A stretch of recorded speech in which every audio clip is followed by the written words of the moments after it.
All right, part two of our What Every Christian Should Know About the Bible section begins with talking about the original composition. What did this book consist of originally?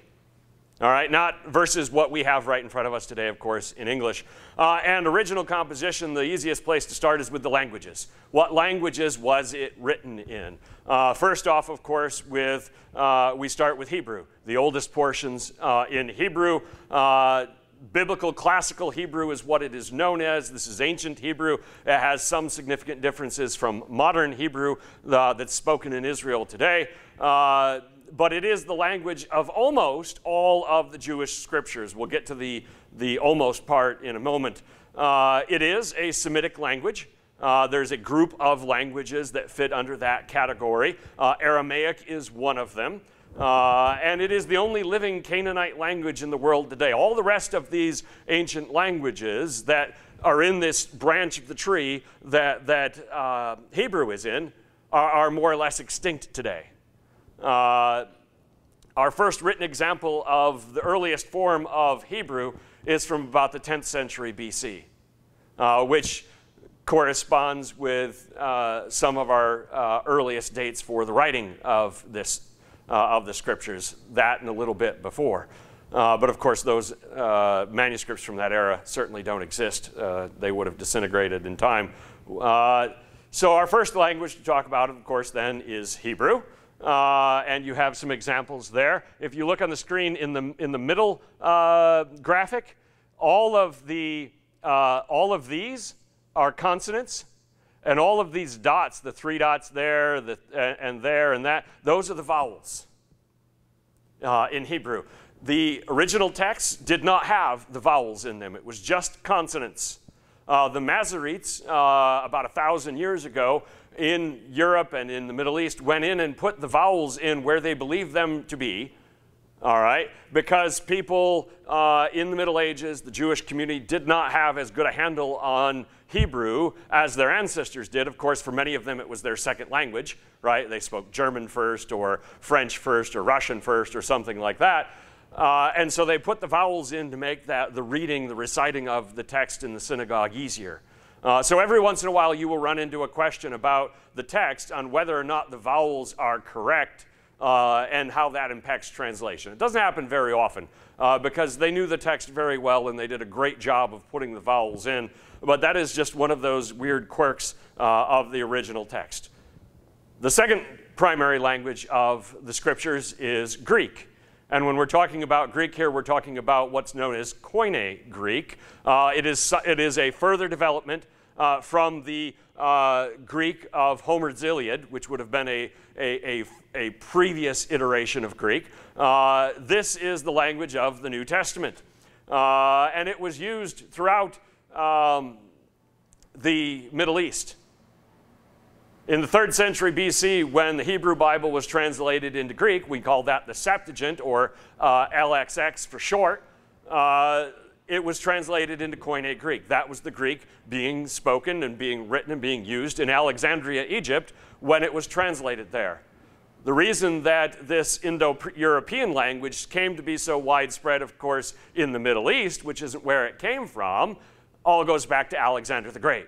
When Alexander the Great conquers Egypt and Babylon and Persia, right, all the way to the Indus River, he conquers this vast empire, and his generals divided up after his death. Greek culture and philosophy and medicine and everything flourishes, but especially Greek language. So much so that Koine Greek, the common everyday Greek spoken in Greece and Egypt, in Babylon, by many people, became what we call a lingua franca, a common language for commerce, for science, and for things of that nature. The same as Latin would be in Europe in the Middle Ages, but even more so as English is today in our world. The language of air traffic controllers, right, is English, and often the language of business and science for ease of communication across language barriers. Greek was that originally. One of the first languages to, really the first language to have that multi-empire, multi-ethnic reach.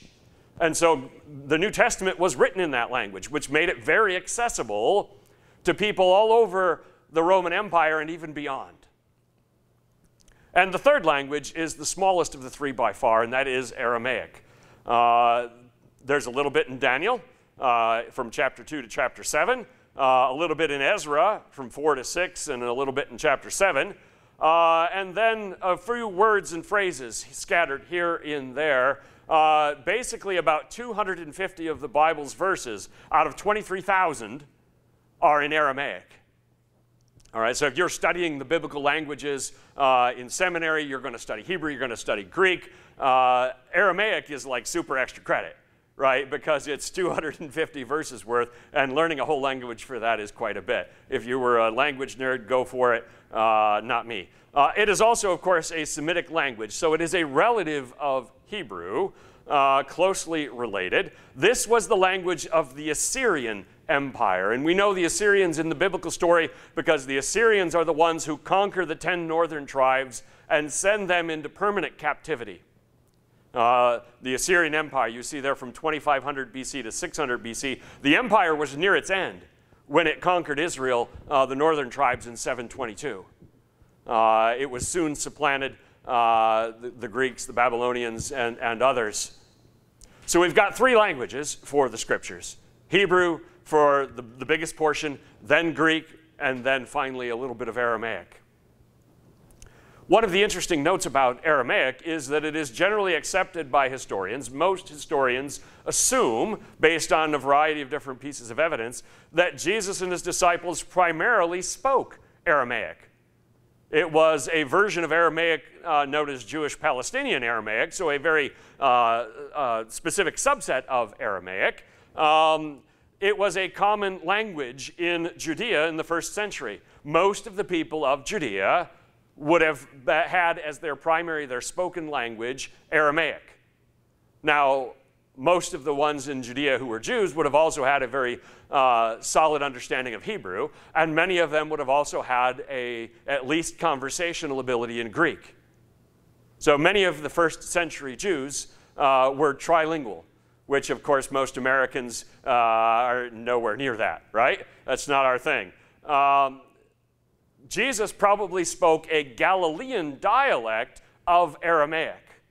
And we know that because when Peter went to the trial and stood outside by the fire, every time he opened his mouth, the people from Jerusalem said, he's a Galilean.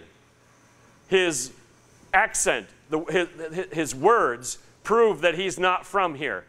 And that's pretty amazing because Jerusalem and Galilee are only a couple days' walk apart. And yet the dialect was such that he stuck out like a sore thumb. Sore thumb, excuse me, that's not a word. And so that is an interesting piece of the puzzle. And so one of the things that you run into from time to time in the Gospels is a question about the Aramaic that Jesus and his disciples were presumably speaking, and the Greek that it was written in. So every once in a while, we're looking at the Greek text, and the scholars are thinking the Aramaic that this was translated from would have been, and recreating that, and trying to understand that translation into Greek. We don't see that because Matthew, Mark, Luke, and John translated it before they put it in, except for a few words here and there that they give us in the Gospels in Aramaic. So that's languages. That's a pretty straightforward story. Most people in the church are aware of at least Hebrew and Greek, if not the Aramaic. What about authors? So even those portions which contain direct quotations of revelation from God had a human author. So in other words, even when Isaiah is saying, "Thus saith the Lord," or Jeremiah is saying, "The word of the Lord came to me saying," there's still somebody who wrote that down, right? That's the person we would consider the human author who wrote down what that prophecy, what that revelation was. Now this is different, and I mentioned this briefly previously. This is different than Islam. In Islam, the Quran is believed to be eternal, and therefore authors do not enter into the equation. Muhammad is not the author of the Quran if you're a Muslim. The Bible, however, was written by real historical people. right? Actual living people, whether we know all of them or not, they were actual people who wrote this stuff down, and some of them used other outside sources in their work. We know this. In Joshua 10:13, the author of the book of Joshua says, as is written in the book of Jashar. And we have no idea what the book of Jashar is. We've never seen the book of Jashar. But Joshua's author had the book of Jashar in front of him while he was composing this portion here. Luke makes that quite clear. Many have undertaken to draw an account of the things that have been fulfilled among us just as they were handed down to us by those who were first eyewitnesses, so outside source being eyewitnesses, and servants of the word. With this in mind, since I myself have carefully investigated everything from the beginning, so maybe interviews that he did, written materials that he consulted, I too decided to write an orderly account for you. That is a fascinating look into the authorial process. All right, now we talked previously about inspiration, right? And your view of inspiration is going to dictate how much you care about this authorial stuff. If you believe that God worked through the authors like a puppet and their mind, their past, their attitudes meant nothing, then you're not going to pay much attention to this, right? So if you have a more middle-of-the-road view of inspiration, or even a lower view of inspiration that puts more of the onus on the human authors, then who they are and what they thought and why they did what they did become very important questions. So let's keep going. Thus, for biblical interpretation, the identity of the authors matter. Now, sometimes we can't determine them, and so that makes this a moot conversation. But when we know who they are, what we know about their history, their personality, is important. So we spend time talking about Saul of Tarsus and becoming the Apostle Paul. What was his upbringing like? What was his family life, right? That matters. He says some interesting and, in our generation and in other ones, controversial things about marriage and family. And so the question of whether or not Paul was married is one that is relevant. We care about that answer, and as far as we can come to a conclusion about it, we look at what he wrote and ponder what impact that had on it. Again, that's tied to our theology of inspiration. These things work together. We do know that God utilized the vocabulary, the syntax, the grammar of his authors. Their inspired writings sound like other writings. It's not a holy language. There are some people that believe that there is a mystical holy language that Scripture is written in that doesn't have anything to do with common everyday writing or speaking. That's not true at all. The Hebrew of the Old Testament, the Greek of the New Testament, just like any other document from their time era. Same kind of syntax, same kind of words, same kind of sentence structure. It sounds similar. The letters of Paul are not that different from other Greek or Roman letters that we still have, that history has preserved. They're not that different. The subject matter is, of course, but not the style, the approach. One of the things that I find fascinating, this is just an aside, in the King James only debate, is that some King James only advocates believe that English of the 17th century was a perfect language. Those of you who've studied Shakespeare might beg to differ, but they believe that God used that because it was somehow a perfect holy language at that moment in time, and he froze the Scripture in time and said, never update this, never change this, because this language is perfect. That makes no sense. All right? That's not the way the Scriptures were written originally, and that's certainly not the way we treat our translations of them today. So those are some thoughts about authors. So let's talk about what we know about the authors. Number one, the biblical authors were men. You knew that, right? Although the Bible presents a far more egalitarian view of women than its contemporaries. In other words, if you find me something else from the ancient Near East that talks about women, the Bible is going to treat them far more equally and with far more respect than virtually anything else you find. It will even depict many women as heroes. Right? In the story of Moses, his sister Miriam is an important piece of the puzzle. In the book of Judges, Deborah gets the credit over the man, Barak. She was a judge. In the story of Ruth, she comes off amazing, right? In the story of Esther, she has the key role to play. And then, of course, in the birth of Christ, this woman named Mary had a big role.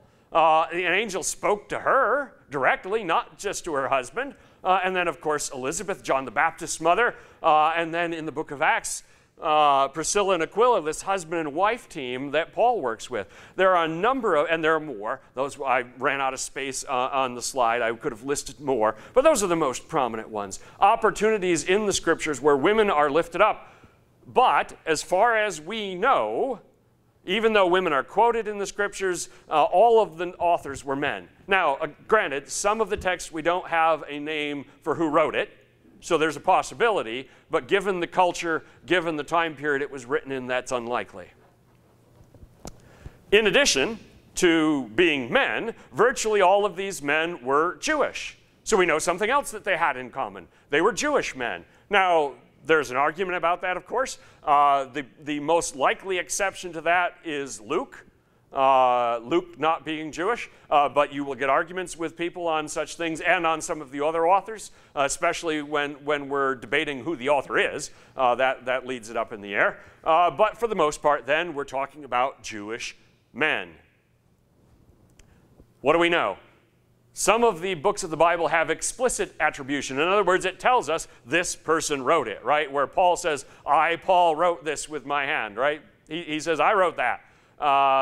Sometimes it's traditional, where the book doesn't say who wrote it, but the Jews of old and the church have always held that such and such wrote this book, okay? And sometimes it's just flat out unknown. We've got no answer.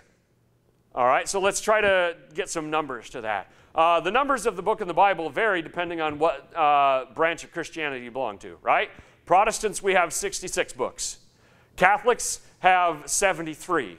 So they've got the same books we do. Nobody's taking any out. They're adding Tobit, Judith, 1st and 2nd Maccabees, Wisdom, Sirach, and Baruch. Those are all things written between Malachi and Matthew. In that time period by Jewish male authors. The Catholics have those in their Bible. The Eastern Orthodox have even more. They've got those plus 1st Esdras, 3rd and 4th Maccabees, so they went for the sequels. The Prayer of Manasseh, the Letter of Jeremiah, and Psalm 151, the extra psalm. So we're not all going to have the same numbers, but basing our analysis on the 66 that we all have in common, Catholic, Protestant, and Orthodox, we are probably talking about 40 different authors of the 66 books. Again, probably is the best we're going to get because some of them are unknown, and so that you're taking a guess, right? 35 of those 40 are attributed in the text or by tradition. So in other words, 35 of the 40 authors, we've got a solid thing from the text itself or from tradition, which I know, and I know the numbers don't exactly add up because some people wrote more than one book, right? We've got one author, Paul, but he wrote a number of books. It leaves us, once we wade through that, with 10.5 books where there is either no known author, traditional or otherwise. All right? Here's the list. Joshua, Judges, Ruth, 1st and 2nd Samuel, 1st and 2nd Kings, Esther, Job, and 50 of the Psalms. Right? 50, some of the Psalms in the heading it says a Psalm of David, a Psalm of Asaph. 50 of them, there's no title. We have no idea. And then, of course, one of the more controversial ones, Hebrews. Some people are going to stand up and say, Paul wrote Hebrews.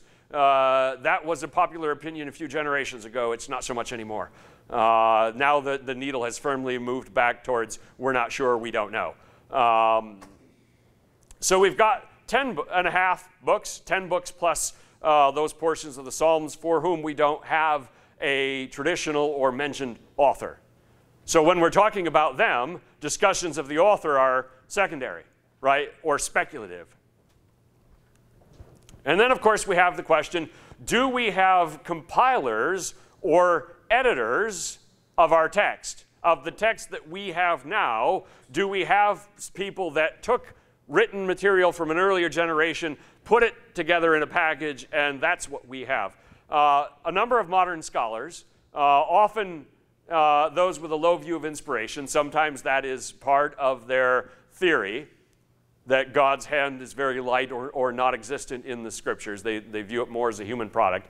Often they have rejected the traditional authorship of many of the books of the Bible. In other words, saying the people that the church or the Jews or the text say wrote it, we don't trust that. Instead, they attribute the work often to editors who lived in later generations. The most famous one, and the one you would run into the most in study and in analysis, is the JEDP theory of the Pentateuch. In other words, a number of modern scholars, and this started in Germany a couple centuries ago, so it's a movement that's been around for a long time, would say Genesis, Exodus, Leviticus, Numbers, Deuteronomy, right? The traditional attribution, the Jewish attribution, Jewish and Christian attribution of those 5 books is Moses, right? A number of modern scholars would say that's not accurate, and they would say instead, and this chart seeks to try to put a visual with that there were a number of different strands of information that a later editor, many hundreds of years after Moses lived, took some stuff from this pile and some stuff from that pile and put them together. It's an interesting field. It's also a somewhat speculative field because there's not a real way to prove any of that, right? There are various theories. It's a rabbit hole to go down. If you ever, if you really want to know, go on the internet, type in capital JEDP, and you'll see some papers, either by people that believe inerrancy and in inspiration, and by people that don't, that try to explain what this is all about. That's the most famous example of modern scholarship saying that we're not so sure about traditional attribution. And in many of those cases, they would doubt that a man named Moses ever lived. But in the end, authorship is not something that can be proven or disproven, right? The text as we know it says such and such a person wrote it. The text as we know it, according to tradition, says such and such a person wrote it. But in the end, that is, like all the rest of the text, an article of faith. And it reflects, again, your view of inspiration, your view of inerrancy, your trust in the traditions of the church, et cetera, et cetera. Whether those opinions are informed or not, whether you have good reasons for them or not, ultimately it has to be at least on a certain level taken by faith. And it matters who the author is, to an extent. It is not the most important thing. The more important thing is the text itself and what it's telling you, but it is an important question. So you will, from time to time, come across that. Anytime I start a new Bible study, a new verse-by-verse Bible study, like I'm going to start next Wednesday in my evening group for the book of Colossians, or the letter of Colossians, we will talk about author. Now, with Colossians, it's a fairly straightforward one, right? Not a lot of people arguing about Pauline, at least in evangelical and conservative circles, about Pauline authorship of his letters. It's a fairly non-controversial topic. But when we're talking about a different piece of the Bible, I will bring that up, and I will say, history, tradition says this is the author. There are some people who think it's that. We will look at their reasons, and then we'll go on from there. But it is important to understand that it is an ongoing debate, and new theories, new papers, new ideas are being put forth on a regular basis about authorship of different pieces of the Bible. That is one of those things. All right, so we know that these are Jewish men that wrote this, but there are more things in common in the text. The other things that the text has in common with itself is time and place. And this is something that I want to make sure we are paying attention to, because it's a very important point. The Bible is ancient literature. Now, you knew that, because you know it's really old, but it needs to sink in what that means.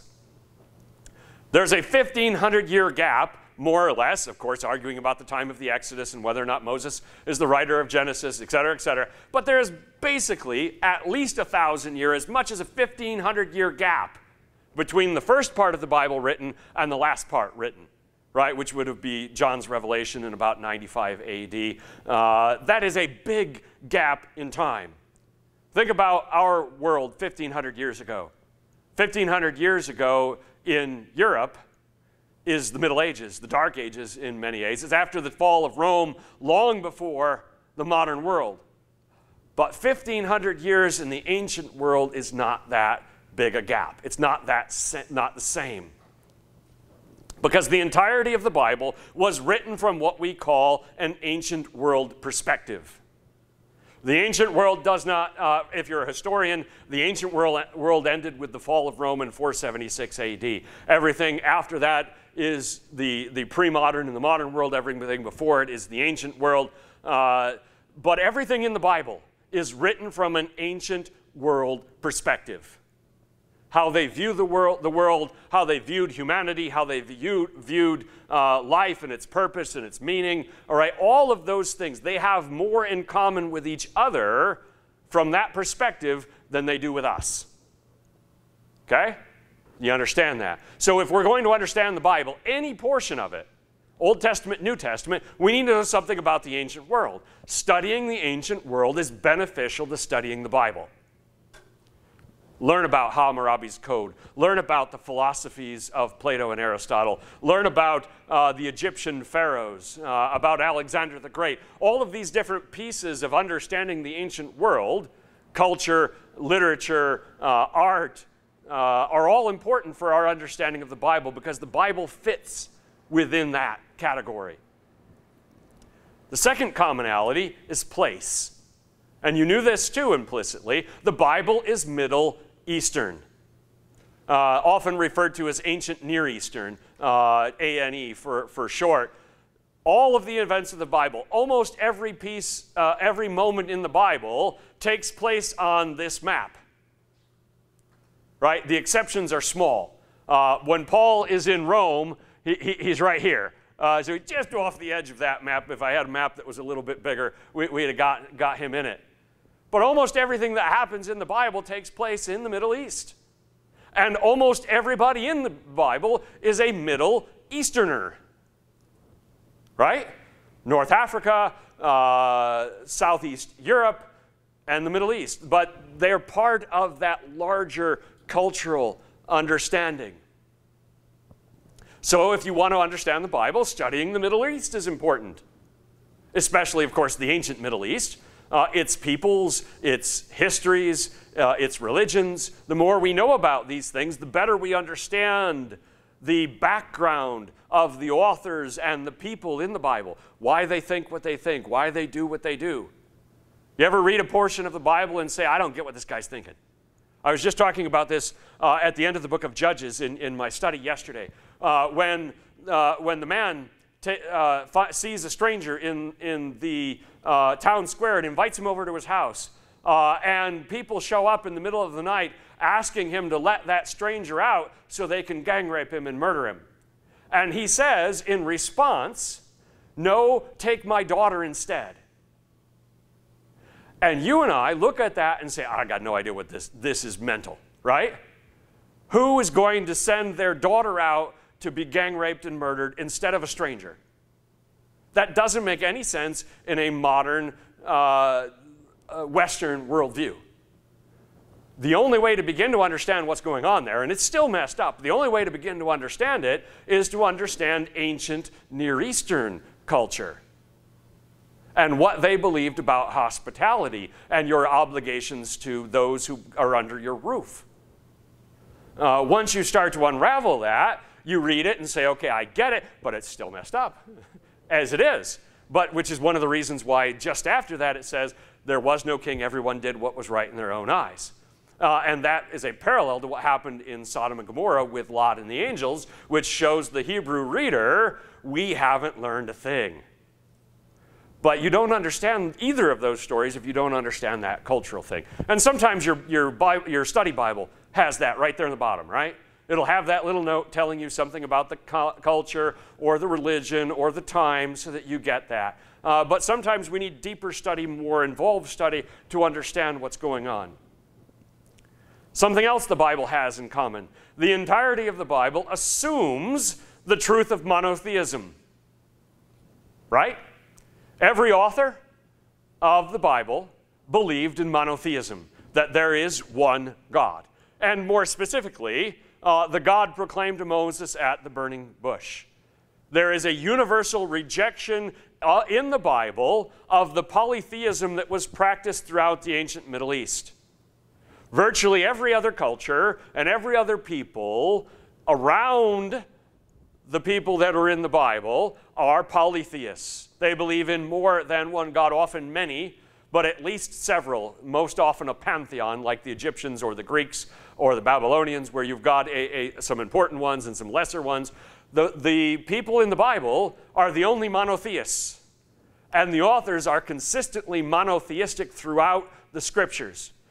Not all of the people aren't, right? Israel screwed that one up time and time again with false gods and false idols, and it led to something we call the exile. It was a mess, but the authors are consistently telling us they were wrong, there is only one God, right? The God of Abraham, Isaac, and Jacob. That theme is throughout the Bible. It is a thematic cohesion that the Bible has, from beginning to end, monotheism.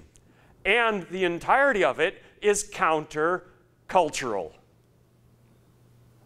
That does not jump out to us as much as it did to them, because the vast majority of the world's people today are monotheists, right?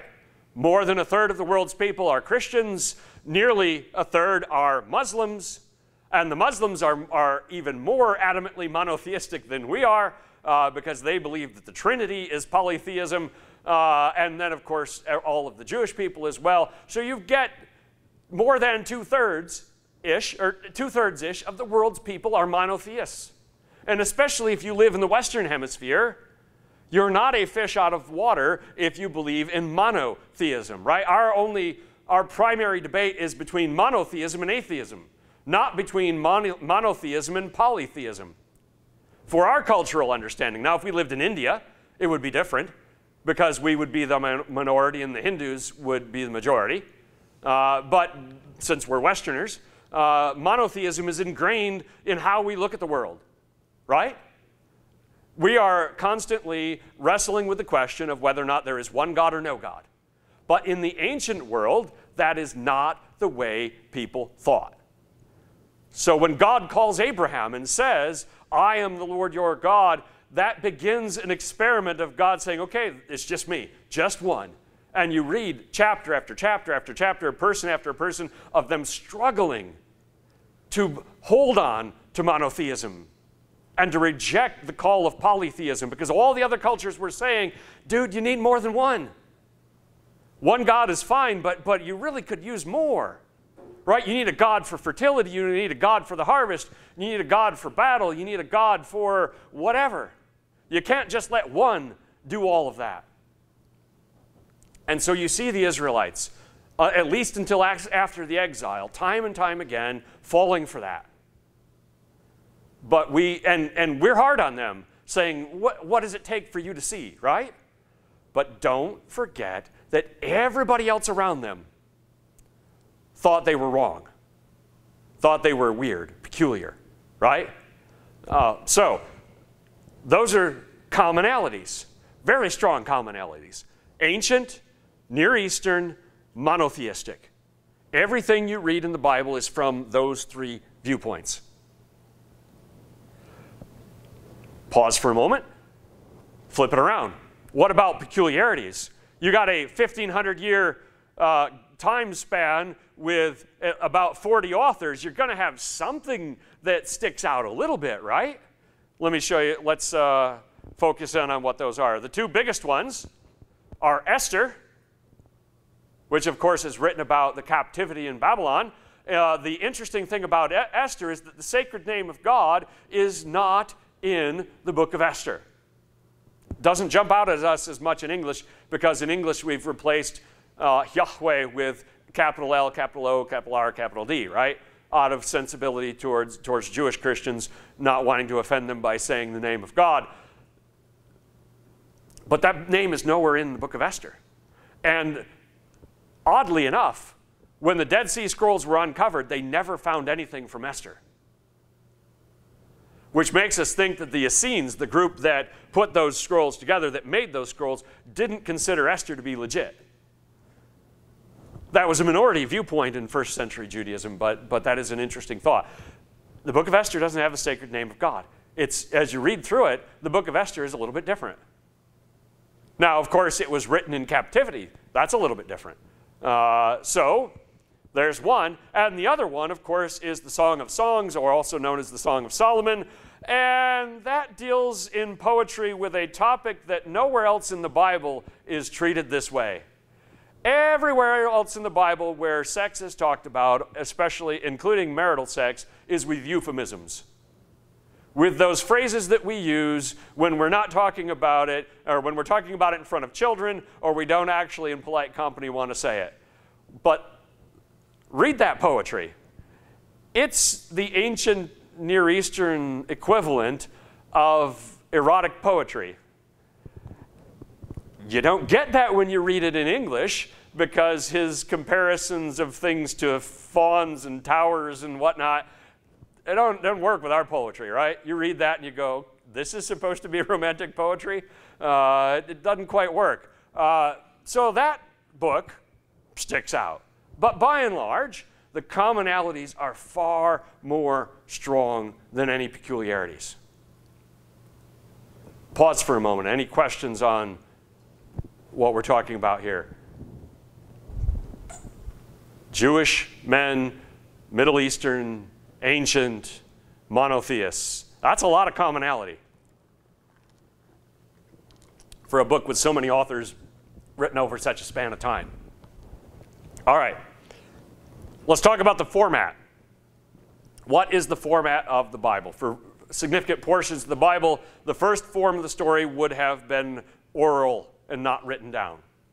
That makes all the sense in the world in the ancient world, oral tradition being the first way that stories and news were shared. Things were written down after the fact, not often contemporaneously. Now, for the letters of Paul, he just wrote it down, right? That was written first. But when we're talking about histories, poetry, many of the other portions of the Bible, it would have been oral first. Oral tradition had a massive role in the ancient world.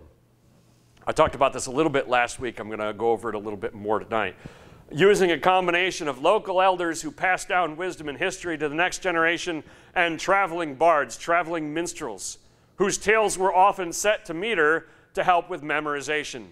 Homer's epic poetry in the original is metrical. It has a sing-song meter to it. All right? It helps you memorize when it has a beat. All right? Shakespeare often has that as well, and much poetry does. And so that's a helpful thing, but they certainly just had a better capacity for memorizing things than modern people do, because they had to. Lack of literacy and significant expense of writing materials limited what could be kept in written form in the ancient world. Most people, we don't have exact figures, of course, because these don't exist, but most people, until the modern era, were illiterate or functionally literate at best for business and whatnot. They couldn't read, and what you wrote on and what you wrote with was very expensive. All right? We go to the store, grab a ream of paper, and it costs a couple of bucks. We don't give it another thought, right? 500 years ago, that was insane. 2,000 years ago, that kind of paper meant you were really rich. It just didn't exist, right? Clay tablets, writing things on stone, papyrus. These are not cheap and easy forms for writing things. So, and I put this pie graph on here for a reason. Only a small fraction of ancient knowledge was written down. right? What the ancients knew about medicine, astronomy, art, literature, philosophy, religion, history, only a very small, maybe, and I'm just pick a number off the top of my head because we have no way of knowing, because we don't know how much was never written down, but it's probably significantly less than 5% was ever written down by anybody. And of that, a very small percentage has survived to the modern world. Because fire, flood, war, and people that just like to wreck things got rid of most of it, and time did the rest. Like when the Library of Alexandria burned down. That was bad. That was bad, bad. Like when every ancient city, all the way up to the modern era, burned down multiple times. Right? Because fire was an ever-present danger. Or when an enemy happened to be around your city and throwing incendiaries in. Right? And of course, most ancient cities were built on a river. So floods were always a concern. And you come across this all the time if you study ancient literature. You'll be reading something by an ancient author, and he'll mention another book or another piece of literature. And the sad fact is we have no idea what that is. The only thing we know about it is its title. Maybe he quoted a line from it, and that's all we have. There are innumerable works of ancient writing that the only thing we really know about them is that they used to exist. It's a sad thing. Historians weep, but every once in a while they find something buried somewhere, hidden somewhere, in a cave like the Dead Sea Scrolls or whatnot, and we get, or like when they found Hammurabi's code on that stela, on that stone, that light everybody up and say, woo, we learned something. But we're just a tiny portion, which makes the Bible very valuable as a source of ancient understanding and knowledge. When you compare that to other cultures, other times, other places, we know a lot. But it also means that almost everything we know is from this book, right? The other sources are going to be very limited because other sources are very limited. It's just a fact of ancient history. So what did they write on? The primary things we're talking about here are scrolls, papyri, and codices, so let me unpack that. The oldest biblical manuscripts were written on scrolls, rolled up scrolls. You've seen them before. There's a picture of one. Virtually all of these have not survived. There are very few ancient scrolls in existence, especially when we're talking about biblical scrolls, but other ones as well, because if it was written on a scroll, it means it's really old.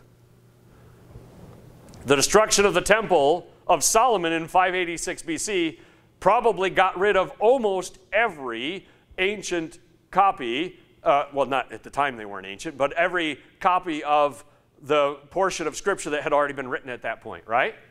Because they would have been kept in Jerusalem, most of them. Only a few copies survived. So we lost most of those. And other ancillary materials like the books of the kings of Israel and the books that we saw earlier in Joshua that he referenced. All of that disappeared with the destruction of Solomon's temple. And then, of course, the Seleucids in 168 BC have a new era of persecution, and they destroy a bunch of stuff. And then the Romans wiped the entire Temple Mount off in 70 AD. So long story short, almost all of it's gone, because you can't destroy a city, over and over again and have stuff survive. Which means that the discovery of the Dead Sea Scrolls in 1947 cannot be overstated as a historical document for the study of the Bible. It is super, super, super, super important. When they discovered that in 1947, it proved that the Masoretes, I mentioned those guys before, they're the vowel guys, that they were highly accurate in their copies of the Old Testament. Prior to the Dead Sea Scrolls in 1947, and this is counterintuitive, the oldest Hebrew manuscript we had was Codex Cyrensius in 895 AD, which means that it was at minimum 1,300 years older than what it was writing. A 1,300-year gap from Malachi to then. which means another 900, so a 2,200-year gap-ish between Moses and them. And so the question was, how do we know that what the Masoretes tell us the Old Testament says is accurate in Hebrew? Right? We've got Greek and Syrian and others to try to back that up, but we'd like it in the original Hebrew. How do we know? And then they found the Dead Sea Scrolls, and they started piecing them back together and studying them, and they said, holy cow, these guys blow everybody away for accuracy. Every letter, every thing, it's one after another after another. They proved that in that that 900,000 years between the Dead Sea Scrolls and Codex Sirensius, that the text hadn't been corrupted at all.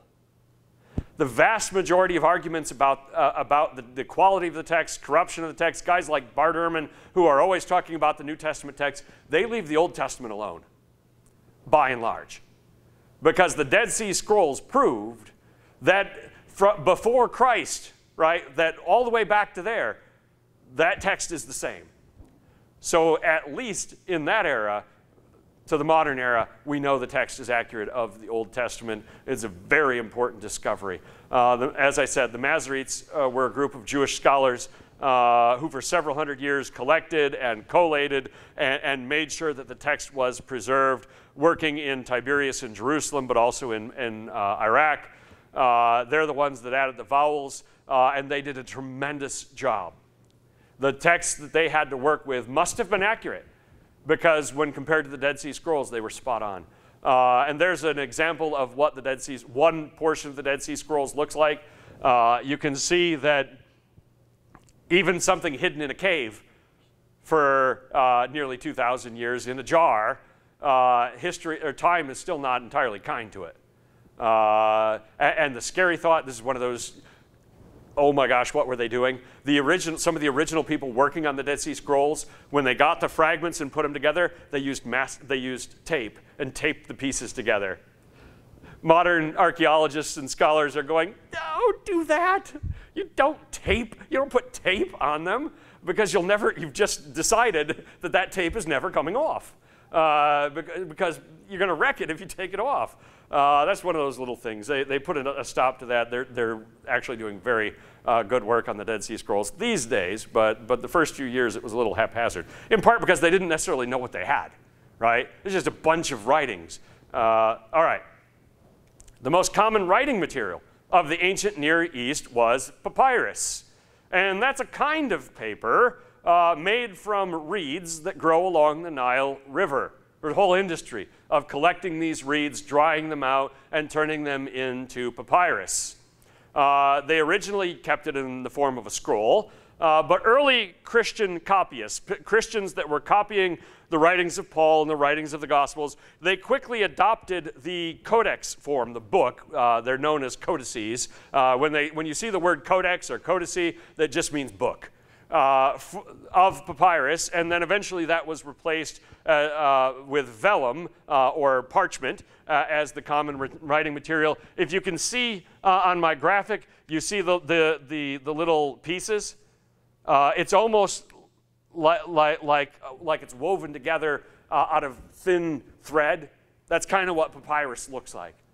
All right, it's these reeds that have been put together and sort of made, and that's what paper is. It's just that our modern processes are much more refined so that you don't have paper that looks like that. But that was the most common thing for ancient stuff, not just the Bible, but everything. Now, the book form was very important. The book form allowed for longer works to be collected together. In other words, all the writings of Plato or all the writings of Caesar or whoever that you wanted to put together, you could put them together in a book and bind them together and say, this is a collection. That wasn't possible before, because scrolls can only be so long, right? You can only roll up so long a parchment before you start to get something that, number one, is hard to carry, but also becomes increasingly fragile because you're rolling it around and around and around and around, right? The longest one we've ever found is 133 feet long. But that's crazy. The average papyrus scroll was only about 30 feet.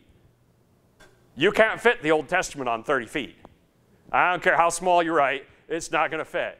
You're going to need a book in order to have it all together, which means that as soon as we start putting things in books, we have to answer the question of canon, right?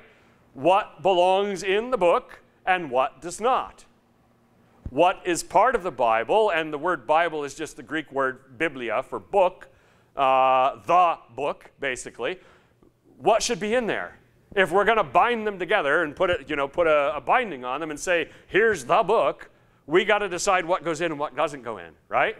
That all of a sudden is a question. Before that, it wasn't, because you'd just go into your box and there were all your scrolls, or on the shelf are all your scrolls. Some of them are sacred, some of them are not, but you knew which were which, but they weren't bound together.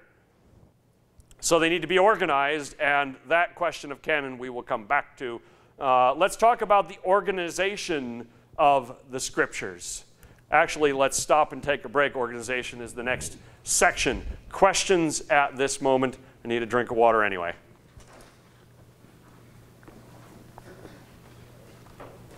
Yes?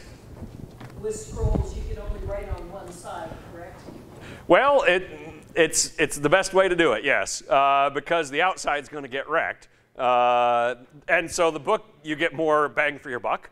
But also, when you have a binding, you got covers that protects what's on the inside from water damage, from accidental damage, from tearing. The book form, as soon as someone started figuring it out, it caught on like wildfire. And scroll, if you were in the scroll business, you get out of it. It's like the guys that were making wagon wheels, right? Once the car took off, get out of the wooden wagon wheel business because it's doomed, and switch to something else. Absolutely. So books were a massive improvement in that direction. Of course, these are all still hand-copied books because there was no other way to do it than that.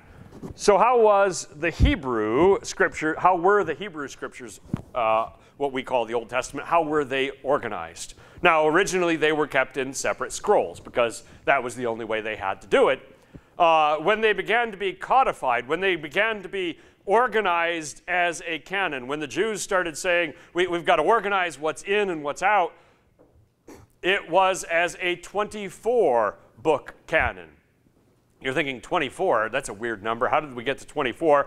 That's because they counted Samuel as one. First and second was one. Kings is one. Chronicles is one. They put Ezra and Nehemiah together as one. And they put all 12 of the minor prophets as one. All right, so consolidating. That original bringing it together as a book is referenced to as the Tanakh. By the time of Ezra, the second temple, when Ezra comes back, they rebuild the temple, they reestablish worship in Jerusalem under the law, the law of Moses as it prescribed. At that point, they had their scriptures organized to that level. Not in a book, but in scrolls, right, that they had set apart as sacred scrolls. The Tanakh has three sections: the Torah, the Nevi'im, and the Ketuvim. Let's look at each of those. The Torah is often referred to as the law for good reason. It literally means the teaching, but the teaching is about the law, so it's pretty interchangeable. And that is the first 5 books of Moses. You may have heard the word Pentateuch referring to that. That's the Greek word. It means the 5 books. Genesis, Exodus, Leviticus, Numbers, Deuteronomy. All right, so the first section in the Jewish scriptures are the books of Moses. That makes sense. The middle section, the Nevi'im, which means the prophets, has 3 sections to it. We've got the former prophets, and this is where you're going to be like, wait a minute, how's that a prophet? This is the way they organized it. Joshua, considered a prophet, Judges, Samuel, Kings, and then the later prophets, the latter prophets, Isaiah, Jeremiah, and Ezekiel, then the minor prophets, Hosea, Joel, Amos, Obadiah, Jonah, Micah, Nahum, Habakkuk, Zephaniah, Haggai, Zechariah, Malachi, which I can say faster because I memorized it that way as a kid decades ago and can still do that. So that's the middle section, is the prophets, which of course has a couple books that we would call history instead of prophecy, but That's where they put them. And then the last was the writings. And for them, the writings was kind of the catch-all, everything else. So you've got the poetic books, Psalms, Proverbs, and Job. You've got the Mesulo, which are the books that you read aloud at the synagogue on specific days. You read Song of Songs at Passover. You read Ruth at Shavuot, which is Pentecost. You read Lamentations at Tisha B'Av, which is the fast day commemorating the destruction of both temples. Lamentations is the right book to read about that, right? Because that's about the destruction of the original temple. Ecclesiastes at Sukkot, which is the Feast of Tabernacles, and Esther during Purim, which is the holiday commemorating Esther's salvation of the people. And then, of course, you've got some other at the end, which is Daniel, Ezra, Nehemiah, and Chronicles, which gets put there. So the Hebrew Scriptures have those three sections. In other words, they were thinking about what goes together, and they were thinking about questions of style and content and what we would call genre. We'll come back to that. The Christian Bible, very early in the church history, the writings which the church considered to be authoritative. In other words, the writings that Christians said, these are inspired, these are part of our scriptures, they began to be codified in this new book form. It didn't take long because the book and the scriptures, the Christian scriptures, are very contemporaneous historically. They came about at about the same time. So it was natural for these questions about putting them together in a book to come. So they started organizing it as an Old Testament and a New Testament. You already knew that, right? The Old Covenant stuff is in the Old Testament. The New Covenant stuff is in the New Testament. The Hebrew in the one, the Greek in the other. Which leads us to questions of canon. Organizing is one thing. The first question before you can organize is what goes in and what goes out. And this is actually an important question. The list of the books recognized as worthy to be included in the sacred writings of a worshiping community. That's what canon is about. So Hindus have a canon, Buddhists have a canon, Muslims have a canon, Christians have a canon. Every worshiping community has a list of books or writings or whatever that they say these are authoritative, these are sacred, these are special. The list of writings acknowledged by the church as documents of divine revelation. That's another way of saying the definition. There's a Greek word behind that. The Greek word, canon, was first used that way by Bishop Athanasius of Alexandria in 367. Athanasius is a very important man in church history for arguing for the deity of Christ against and the Nicene Creed and all of that. Athanasius, a very important guy if you study church history. He used the word canon to talk about the books that belonged in and the books that did not. So as far back as 367, before Rome fell, they were trying to figure out what goes in and what goes out. Thomas Aquinas, writing many years later, said canonical scripture alone is the rule of faith. Only the things that are inspired are what we use to decide our faith.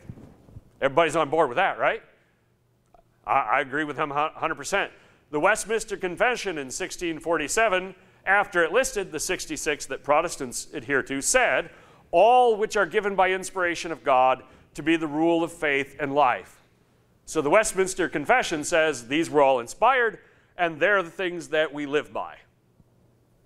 So that gave you three snapshots from three different eras of people talking about canon and its importance. So let's talk about the canon. First, we got to back up and talk about the canon of the Old Testament. When we talked about the Dead Sea Scrolls, I mentioned that all the books of the Hebrew Bible are there, along with other things, except for Esther. But the Dead Sea Scrolls don't have any commentary that tell us what that community thought were inspired scriptures. Now, the Essenes are not mainstream Judaism. They were a sort of a splinter group that separated themselves from culture and said the culture's going to hell in a handbasket, so we're going to go live here by the Dead Sea and be ourselves. So we wouldn't take their word for it necessarily, but they didn't actually comment on it. It's just interesting to see that they had everything there. Here is an important quote, the part at the end I'll emphasize. When we think of Jesus and his Palestinian apostles, then, we may be confident that they agreed with contemporary leaders in Israel about the contents of the canon. We cannot say confidently they accepted Esther, Ecclesiastes, or the Song of Songs as scripture, because there's no evidence about it one way or another. But when in debate with Jewish theologians, Jesus and the apostles appealed to the scriptures, they appealed to an authority which was equally acknowledged by their opponents. So in other words, when Jesus is arguing in the temple courts with Pharisees or Sadducees or the teachers of the law, no one is saying, Jesus, you can't quote Jeremiah, that's not scripture. And Jesus isn't saying, hold on, Pharisees, you can't quote Rabbi whoever, that's not scripture. Both, as much as they disagreed, right, and they wanted to murder him, they disagreed with him so hard, they all had the same idea of what the Jewish canon was in the first century. That's pretty helpful, that at least they weren't arguing about that, because it was settled. It had already been settled generations before, and that was the one thing that they weren't arguing about. The Babylonian Talmud, which was written after the time of Christ, from about the destruction of the temple until 200 AD, assigns inspired or authoritative authors to all 24 books and discusses their order. So after the destruction of the temple, Jewish rabbis living in Babylon wrote about the fact that all of these parts that the Hebrews considered to be inspired, with the same books that we do, these are their authors, and this is the order they go in. Okay?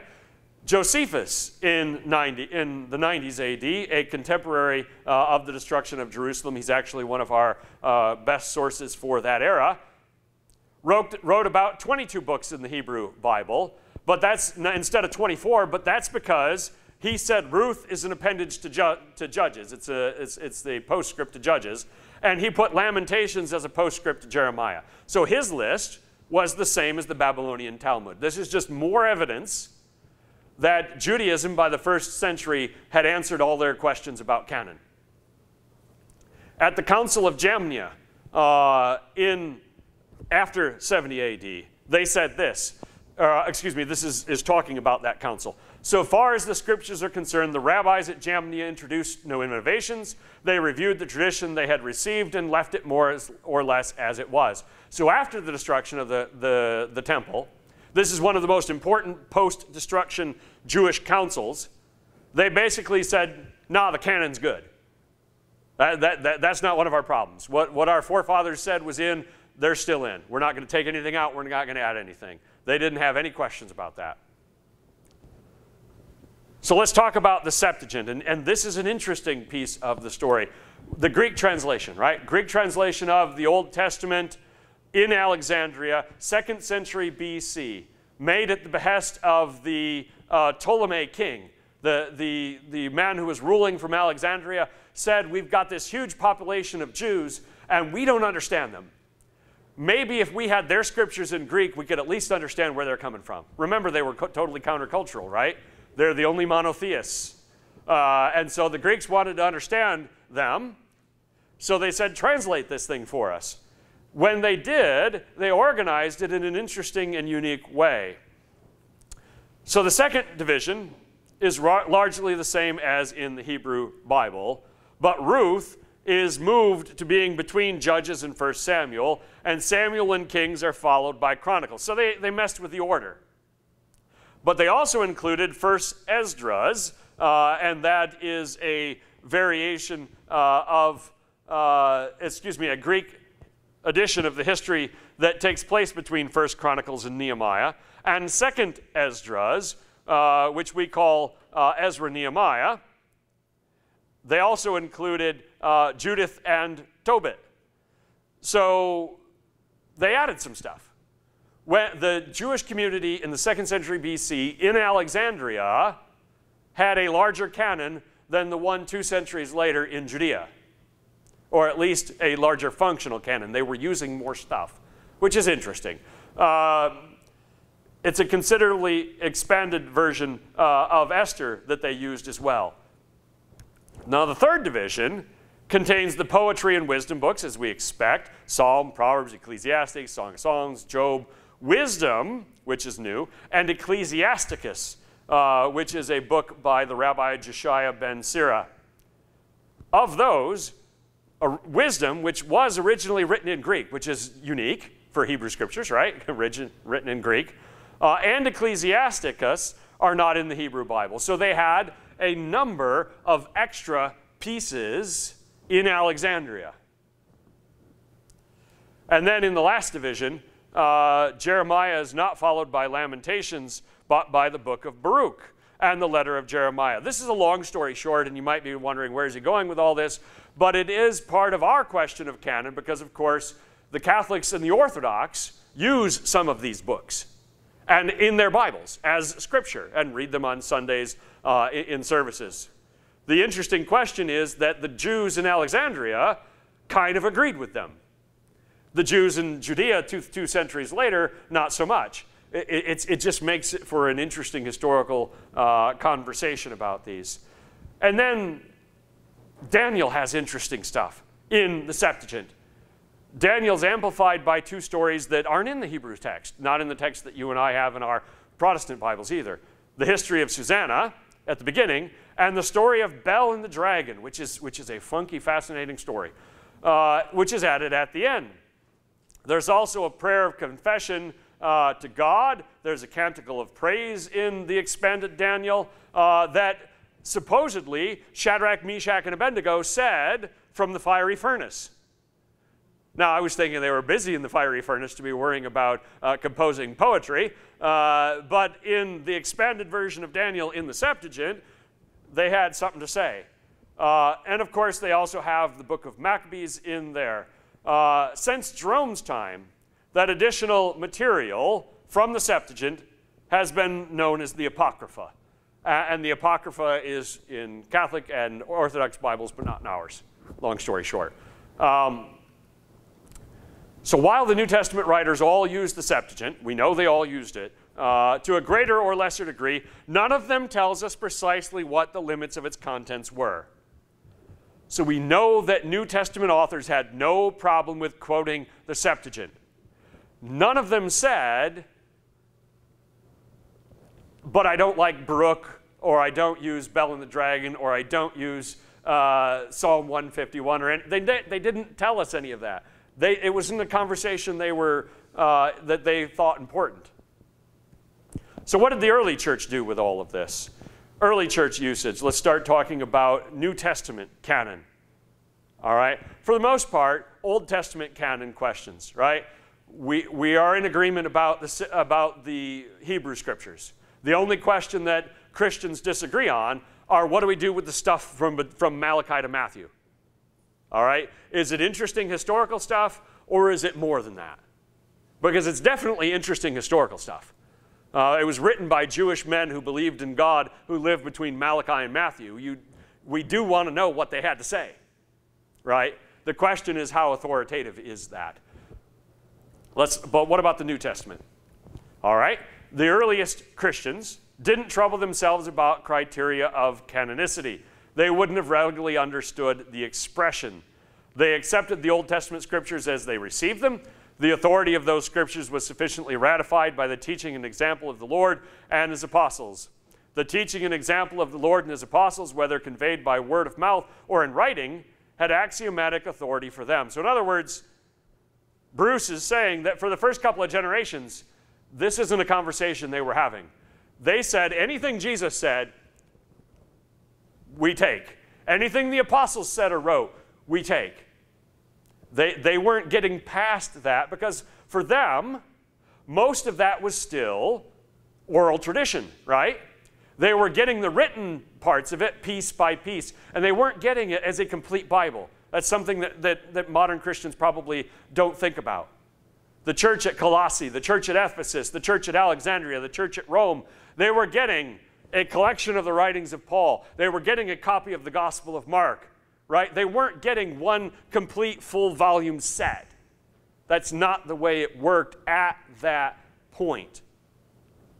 Those questions were for a later generation. So what were the criteria of the church once we started having this conversation about what comes in and what comes out?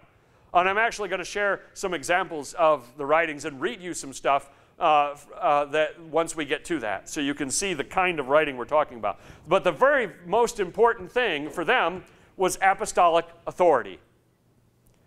Because you know that Jesus didn't write anything down that we know of, right? There is nothing that we believe Jesus wrote. If he wrote it, it's not preserved. We've never seen it.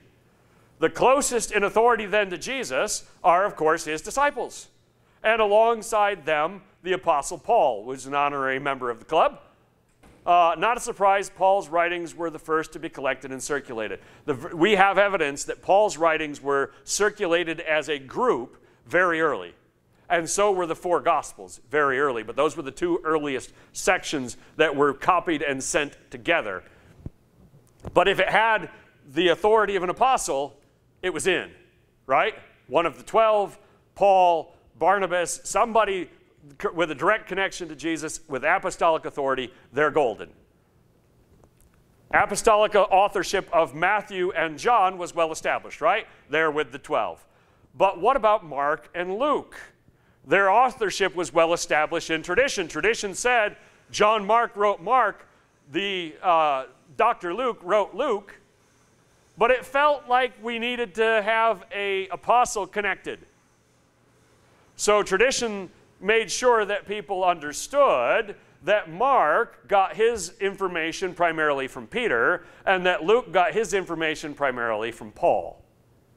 The early church wanted that impetus, that authority to go with those. And of course, there is one more group that had the ability to have apostolic authority, and that's members of the Holy Family, Jesus' half-brothers, of whom, of course, we have the writings of James and Jude.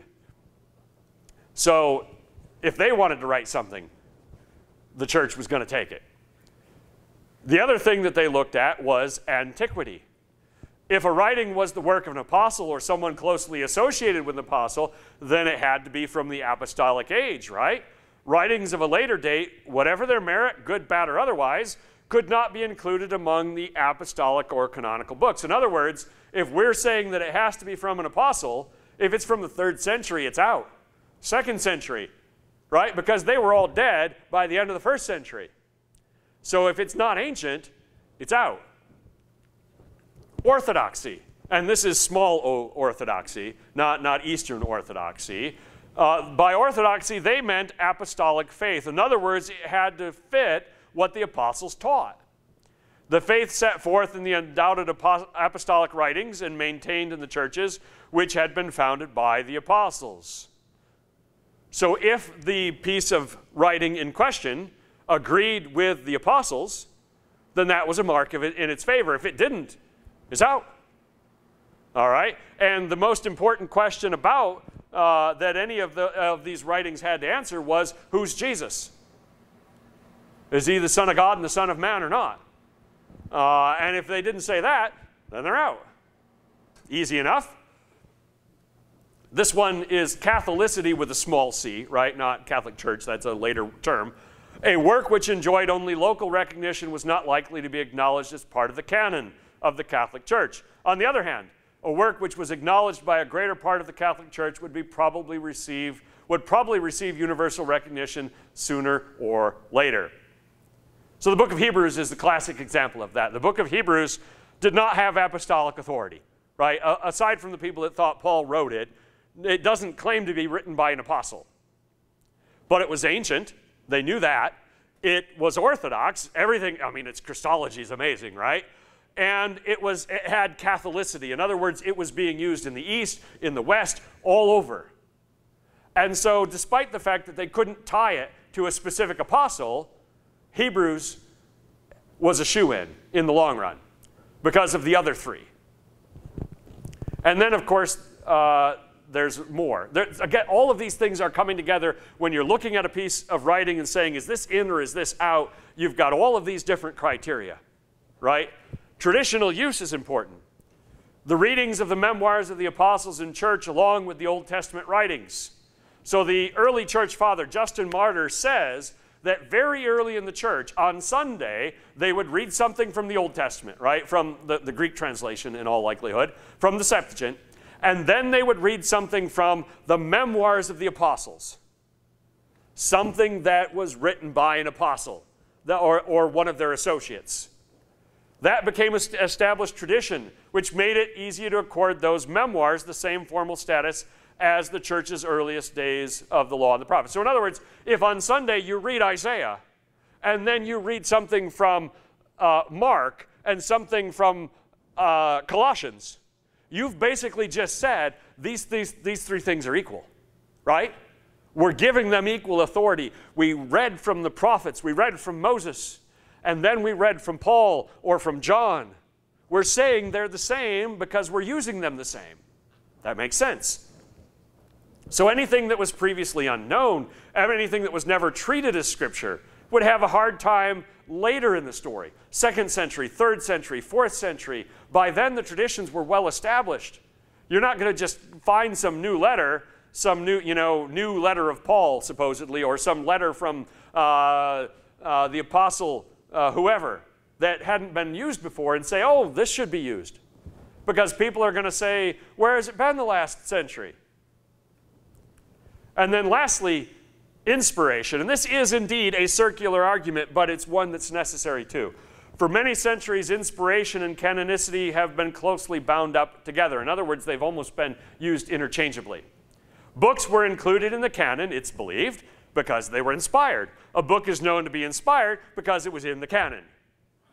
You see that we're going in a circle, but it's a useful circle. Right? If it's inspired, it ends up in the canon. If it's in the canon, it was inspired. All right? That is something to take on faith, but it's also an important way of looking at the way the early church thought about these things.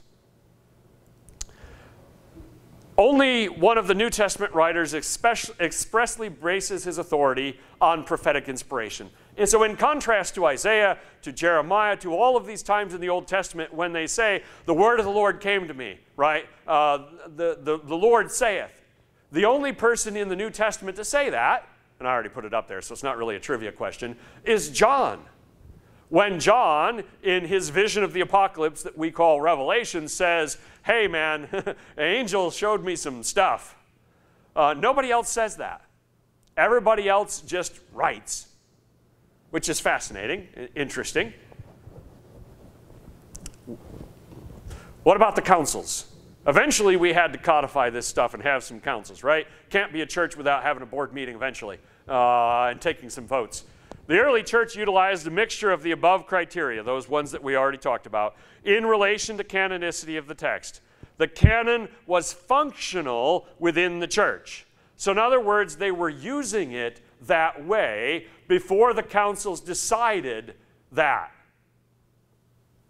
All right? Using it before the councils as a canon.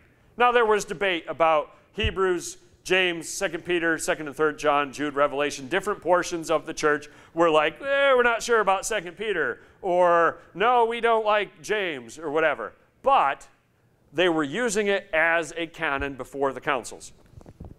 No ecclesiastical council had made a pronouncement on the canon which could be recognized as the voice of the church until the time of St. Augustine.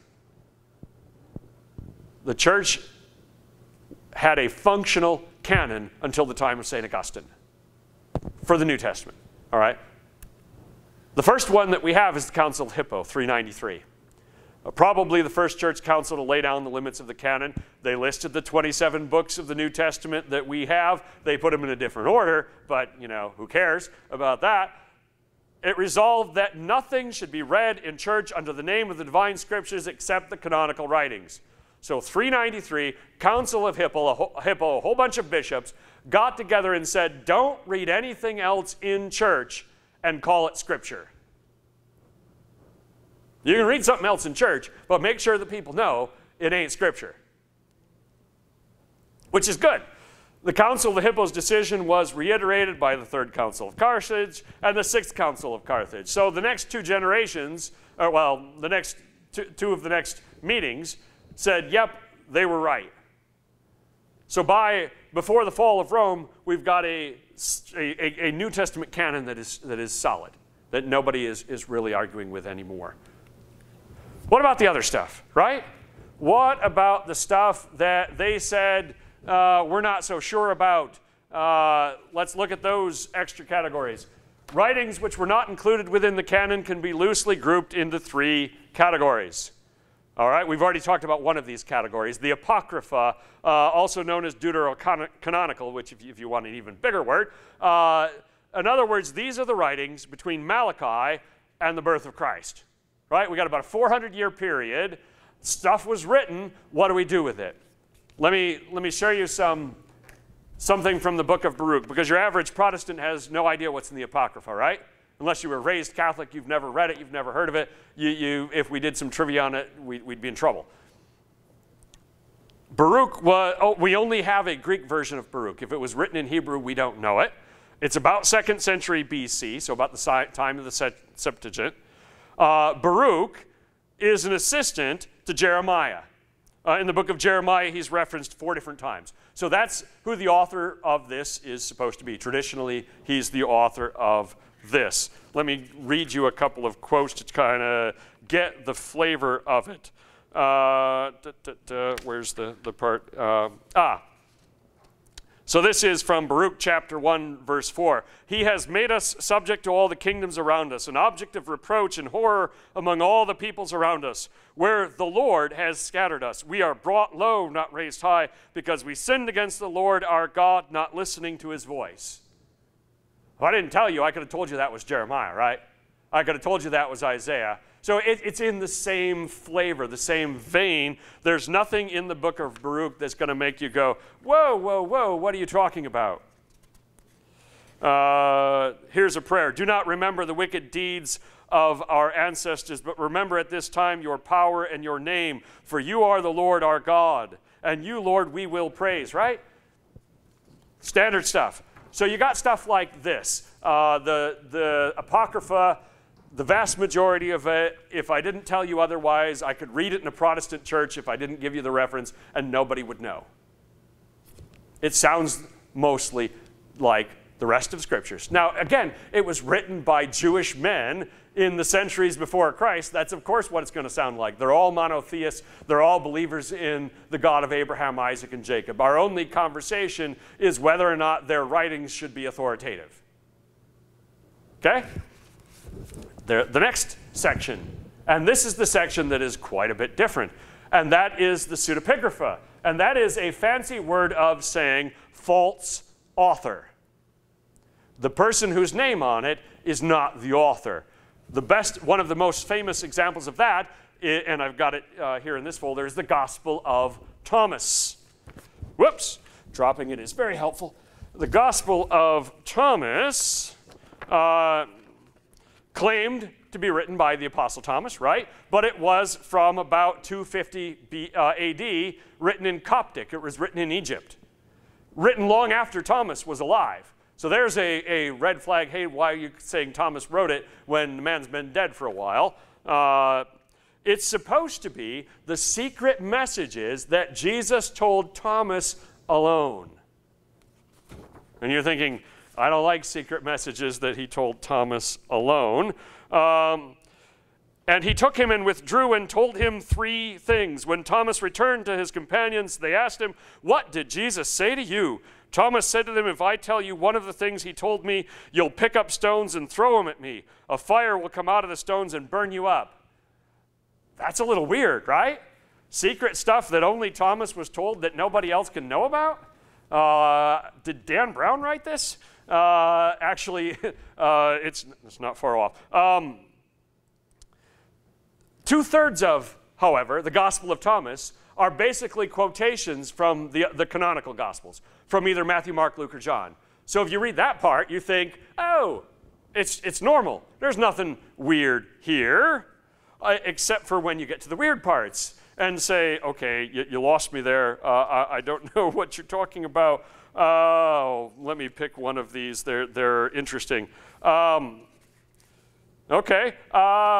This is from the Gospel of Thomas. When you disrobe without being ashamed and take up your garments and place them under your feet like little children and tread on them, then you will see the Son of the Living One and you will not be afraid. Wait, what? You lost me. You're talking about nudity, and I'm not sure what you're trying to say. But he has on the next page, blessed are the poor, for yours is the kingdom of heaven. Well, Jesus did say that. That's from the Sermon on the Mount.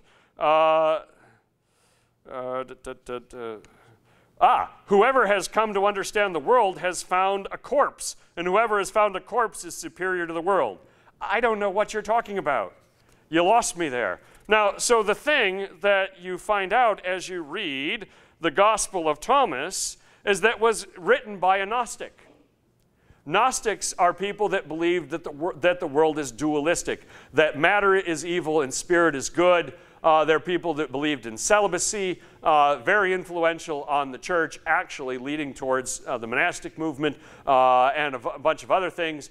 But the Gnostics were the people that John is writing about against in 1 John.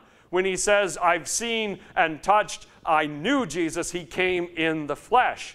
The Gnostics believed, no, that was all just an illusion. Jesus could never come in the flesh. The Gospel of Thomas is a Gnostic book, which is why Eusebius, the church historian, who lived 260 to 340, said it's the fiction of heretics.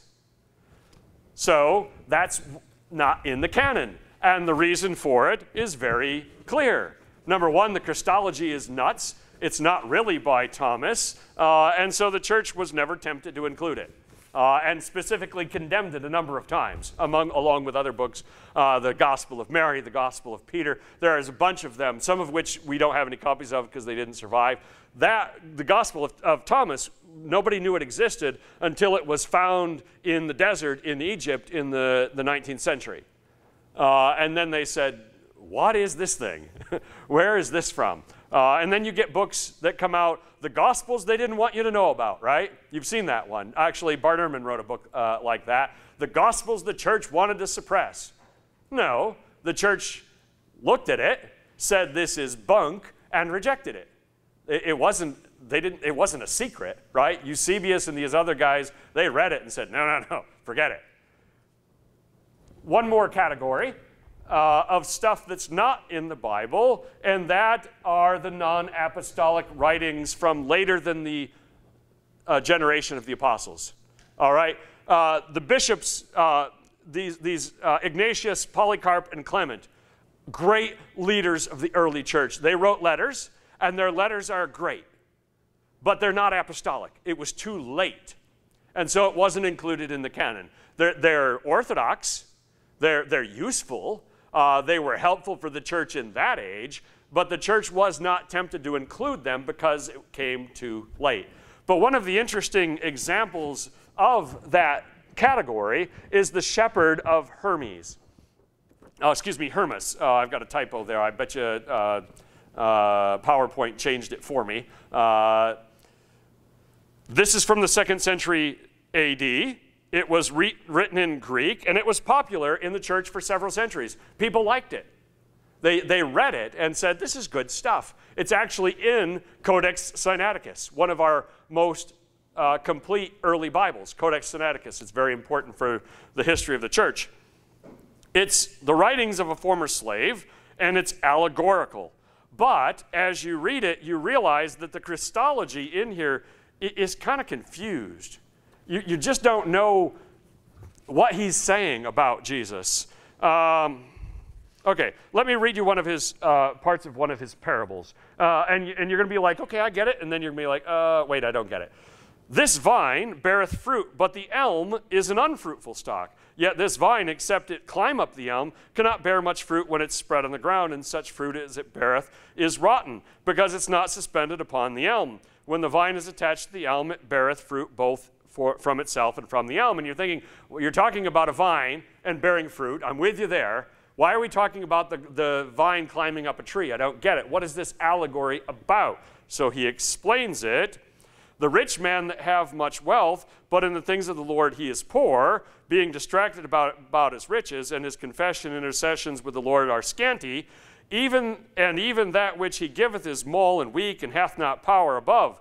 When the rich man goeth up to the poor, and assisteth him in his needs, believing that for what he doth to the poor man he shall be able to obtain a reward with God, because the poor man is rich to intercession. So in other words, the shepherd of Hermas is saying, the rich man gives money to the poor man talks to God because the poor man's closer to God, and they help each other out with a symbiotic relationship. It's an interesting theology. It's not super useful, but eventually the church is like, no, right? It's not apostolic. It came too late. The Christology is kind of weird, so you're out. That's the story of Canon. I could have said much, much more. I actually prepared many pages of material on the Canon before I decided that all by itself it was too dry a topic to talk hour after hour after hour about. So if you want more, I've got more. You can get it later. Our last section, and we're actually only a couple of slides from the end here, is literary styles and genres. The 66 individual books that together comprise the Bible do not all belong to the same literary style and genre. You know this, right? It's not all the same kind of stuff.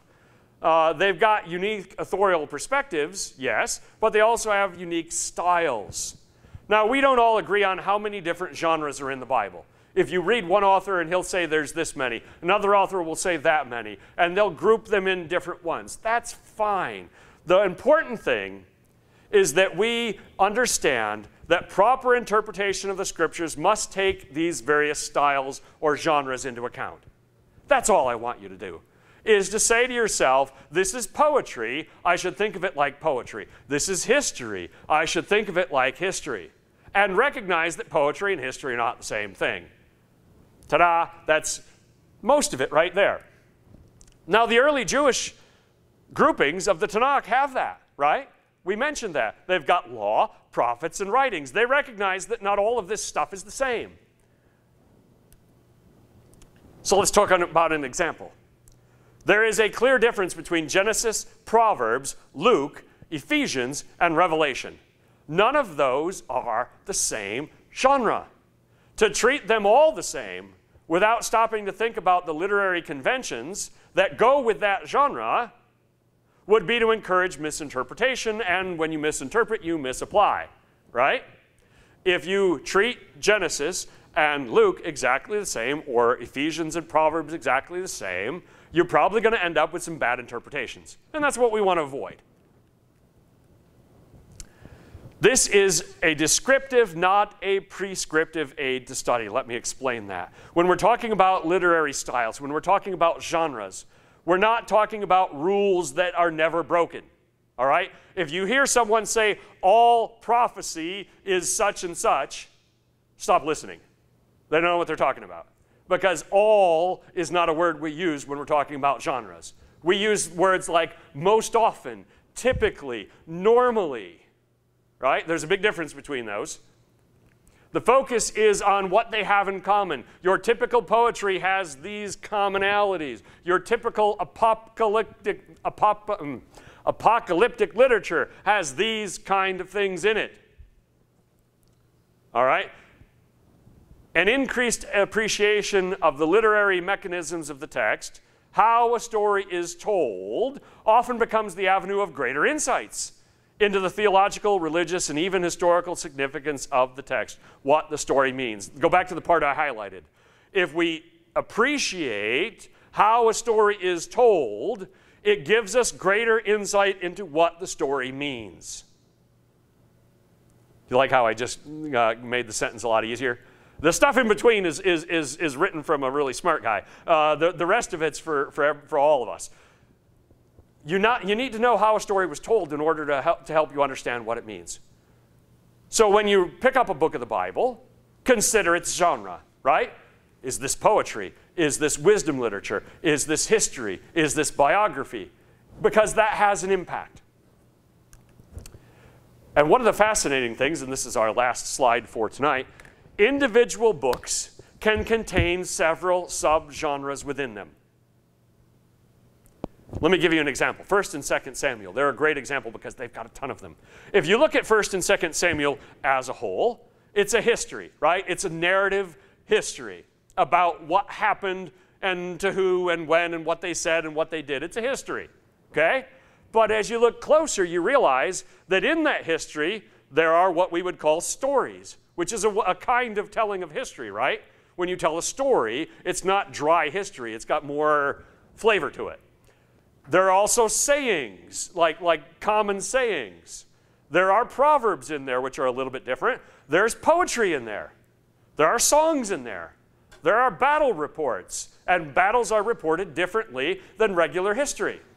There are genealogies, that's the whole thing. There are prayers, and there are prophecies. So even though 1st and 2nd Samuel as a whole is history, and so you've got that umbrella, that everything in here, it has a history feel to it, a history bent, angle.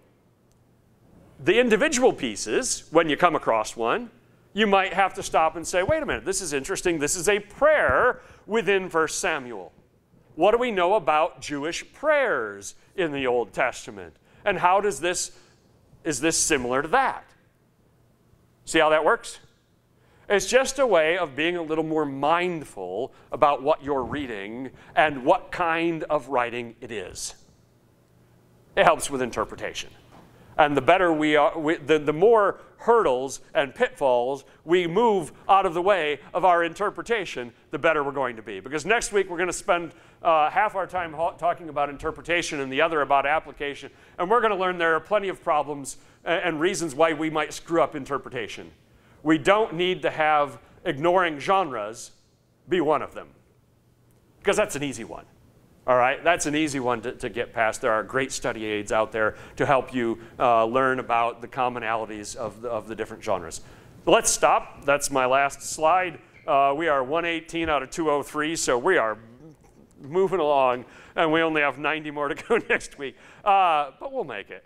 Some of them are going to zip right through. Questions about this part? Yes? So, Randy, on the Dead Sea Scrolls, are there parts of it that still haven't been cataloged, interpreted? Deciphered, yep.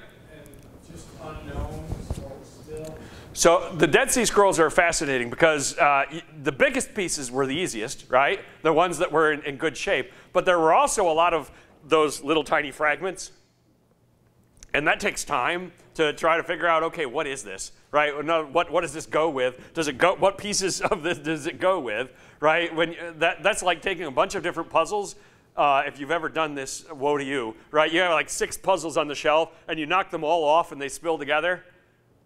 I'd just throw them all away. This is not worth trying to figure out which puzzles go with what, right? Especially if they're all the same size, all 1,000 pieces, right?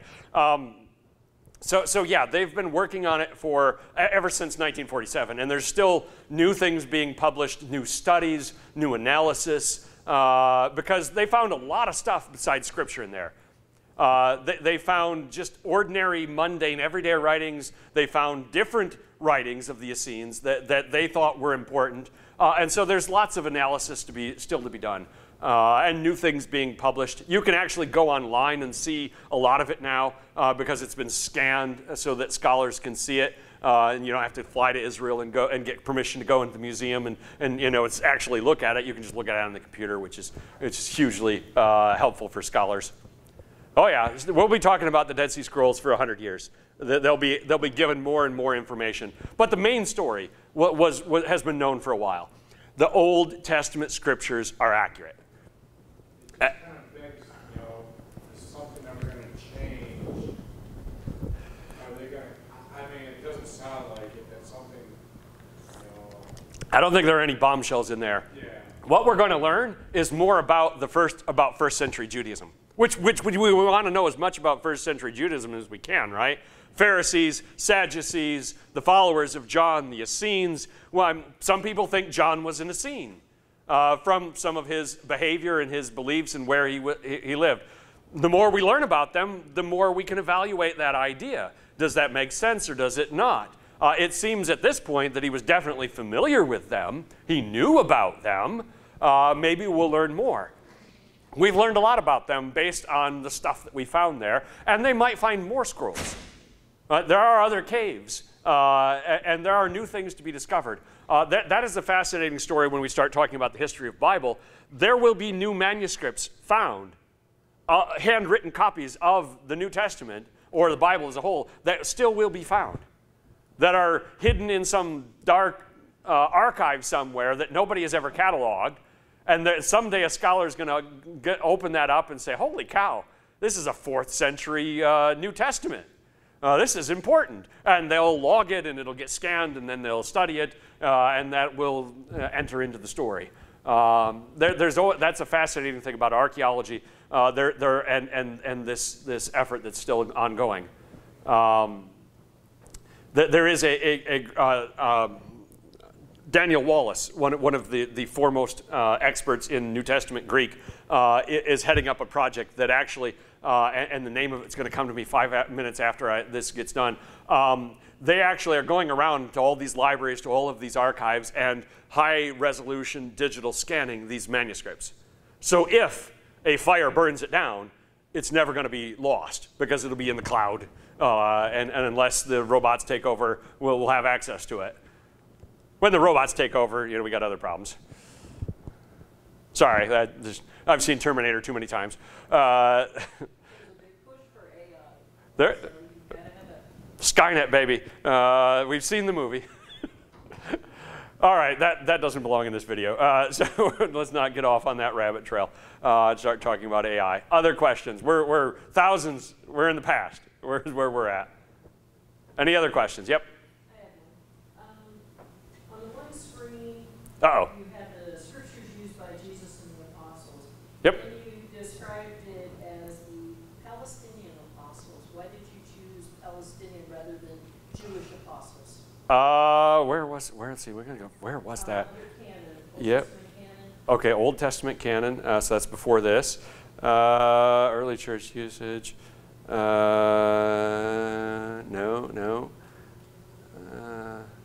There.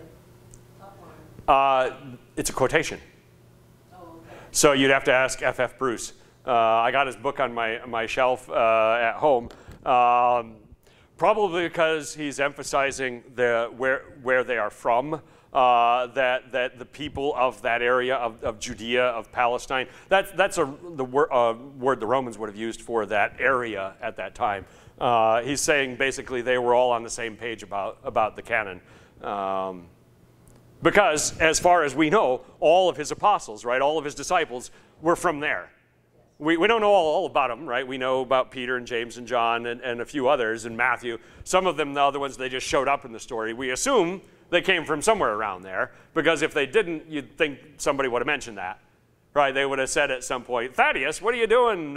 What brought you up from Alexandria, right? Somebody would have said something, but since we have no such knowledge, we assume they're all locals of one kind or another. Anything else? All right, man, home stretch. Next week, we will finish it with part 3.